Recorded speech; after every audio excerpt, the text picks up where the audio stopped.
বলেন তো বাংলাদেশে নৌ থানা কয়টি? তন্ময় বিশ্বাস। তন্ময় বিশ্বাস। জি। তন্ময় কেমন আছেন আপনি? স্যার আমি ভালো আছি। ভালো আছেন। উচ্চতা কত? শারীরিক উচ্চতা? স্যার 5 ফিট 10.5 ইঞ্চি। 10.5 ইঞ্চি। এর জন্যই কি পুলিশ প্রথম পছন্দ? স্যার শুধু এটার জন্য না স্যার, আগে থেকেই মানে পুলিশের প্রতি একটা আগ্রহ ছিল। কেন? স্যার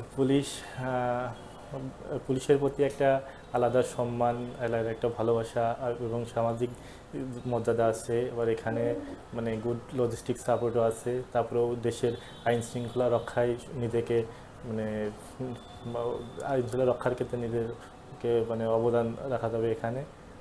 কোন বিষয়ে পড়াশোনা করেছেন? আমি মেইন একাডেমি মেরিন ইঞ্জিনিয়ারিং পড়ালেখা করছি। Marine engineering. সব ইঞ্জিনিয়ার এখন পুলিশ হতে যাচ্ছে না? আমাদের নৌ পুলিশে ওনাকে নেওয়া যাবে, ঠিক না? নৌ পুলিশ। বলেন তো বাংলাদেশে নৌ থানা কয়টি? সরি স্যার, জানা নেই। Coast guard. কোস্টগার্ড। কোস্ট গার্ডের কাজ কি? কোস্টগার্ড বাংলাদেশের মানে সার্বভৌমত্ব রক্ষা করার কাজে মূলত এরা নিয়োজিত তাহলে থাকে। নৌবাহিনীর কাজ কি? কোস্ট গার্ড যদি সার্বভৌমত্ব রক্ষা করে, নৌবাহিনী কি কাজ করবে? উপকূলবর্তীতে যদি কোনো ধরনের মানে ক্রাইম বা সন্ত্রাসী কর্মকাণ্ড। নৌবাহিনী আছে না? কোস্ট গার্ড কি কাজ করবে? কোস্টগার্ড এর পাশাপাশিও বিভিন্ন ওই কোস্ট গার্ড কোন মন্ত্রণালয়ের অধীন? এটা স্বরাষ্ট্র মন্ত্রণালয়ের অধীনে। আর নৌবাহিনী? নৌবাহিনীও স্বরাষ্ট্র মন্ত্রণালয়ের অধীনে। আচ্ছা, ঠিক আছে, এটা হয়নি আপনার প্রশ্নের উত্তর না? প্রতিরক্ষা মন্ত্রণালয় নামে একটা মন্ত্রণালয় আছে, সেটা আপনি জানেন? আচ্ছা, প্রতিরক্ষা মন্ত্রণালয়ের দায়িত্বপ্রাপ্ত মন্ত্রীর নাম কি? দায়িত্বপ্রাপ্ত মন্ত্রীর নাম কি? বর্তমানে এটা বাংলাদেশে প্রায় অলমোস্ট সবসময় একই। হ্যাঁ। আর আমরা একটু অন্য জায়গায় যে সুনীল অর্থনীতি নাম শুনেছেন? সুনীল অর্থনীতি জিনিসটা কি? সমুদ্রকে কেন্দ্র করে যেসব অর্থনৈতিক কর্মকাণ্ড, সেটাকে বাংলাদেশের সুনীল অর্থনীতির ভবিষ্যৎটা বলেন।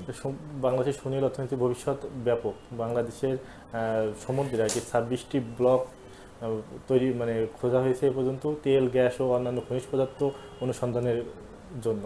ইতিমধ্যে এর বাইরে স্যার তাছাড়া সামুদ্রিক মৎস্য, পর্যটন শিল্প, তারপরে আমাদের রিনিউয়েবল এনার্জির ক্ষেত্রে বাংলাদেশ সমুদ্র অনেক অগ্রগতি। তাছাড়া বিভিন্ন মেডিসিন তৈরির ক্ষেত্রে যে উপাদান ইনগ্রিডিয়েন্টগুলো, সেগুলো সমুদ্রের যে শ্যাওলা আছে। সবুজ অর্থনীতি এবং নীল অর্থনীতি দুটোর পার্থক্যটা কি? সবুজ আর নীলের মধ্যে পার্থক্যটা কি? সবুজ অর্থনীতি হচ্ছে যে সবুজ অর্থনীতি মূলত পরিবেশের দূষণ না ঘটিয়ে যেসব অর্থনৈতিক কর্মকাণ্ড, সেটাই সবুজ অর্থনীতি। মাঠ পর্যায়ে প্রধানমন্ত্রীর প্রতিনিধি কে? কোন পদের ব্যক্তিটি মাঠ পর্যায়ে প্রধানমন্ত্রীর প্রতিনিধি? District commissioner. ডিস্ট্রিক্ট কমিশনার কয়টা রোল প্লে করেন উনি? বেসিক কয়টা রোল? 3টা। কি কি? District commissioner, district collector and district administration. District administrator. আচ্ছা। ম্যাজিস্ট্রেটটা কইতাম। হ্যাঁ, ডিস্ট্রিক্ট ম্যাজিস্ট্রেট। কোনটা কত সালে হয়েছিল জানেন? ডেপুটি কমিশনার কবে কেন করা হয়েছিল? স্যার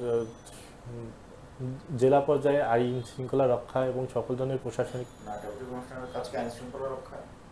ওটা তো ডিস্ট্রিক্ট ম্যাজিস্ট্রেটের কাজ। না স্যার, জানা নেই। আচ্ছা, একজন জেলা প্রশাসক, আপনি একটু বলেন কি তার অফিসের একটা প্রাচীন নাম আছে? জেলা প্রশাসকের অফিসের একটা নাম আছে, একটা নামে ডাকি আমরা জেলা প্রশাসকের অফিসকে। আপনার পোস্টিং হলে দেখবেন পোস্টিং এ গেজেটে ওই নামটা লেখা থাকবে যে অমুক জায়গাতে অমুক ইয়েতে আপনার পোস্টিংটা হয়েছে। কি নামে হবে এটা? DC office. না, ডিসি অফিস নামে একটা নাম হবে, একটা নাম আছে। নামটা জানেন আপনি? স্যার না স্যার। কালেক্টরেট নাম শুনেছেন? হ্যাঁ স্যার, কালেক্টরেট অফিস। আচ্ছা, মানে চট্টগ্রাম কালেক্টরেট আপনার পোস্টিং। আচ্ছা, কালেক্টরেট বলা হচ্ছে না, একজন জেলা প্রশাসক হচ্ছেন, একজন কালেক্টর। তিনি কি কালেকশন করেন? স্যার কর, রাজস্ব। কিসের তারা আমাদের ইয়ার কাজ কি তাহলে? ট্যাক্স কমিশনার, ট্যাক্স কাটারের কাজ কি? যদি ওই উপজেলা পর্যায়ে যেসব রেজিস্ট্রি অফিস আছে। ভূমি রাজস্ব কে আদায় করেন? ভূমি রাজস্ব এসিডেন্ট অফিস থেকে এটা করা হয়। আর কেউ আদায় করেন না? তাহলে জেলা প্রশাসকের কাজটা কি? আপনি 3টা কালেক্টরের কাজ বললেন না, তিনি কি কাজ করেন? আচ্ছা, ঠিক আছে, এই জায়গাটা আপনাকে পরিচ্ছন্ন করে পড়তে হবে। ম্যারিন একাডেমি সম্পর্কে আপনার সুনীল অর্থনীতি বা এই বিষয়গুলো একটু কনসেপ্ট ক্লিয়ার লাগবে আপনাকে। আপনাকে একটা কোশ্চেন খুব বেশি করা হবে এবং আমি নিশ্চিত এই প্রশ্নটা আপনাকে জিজ্ঞেস করবে। আপনি একজন ম্যারিন একাডেমিতে একজন professional, you are a professional, ঠিক না?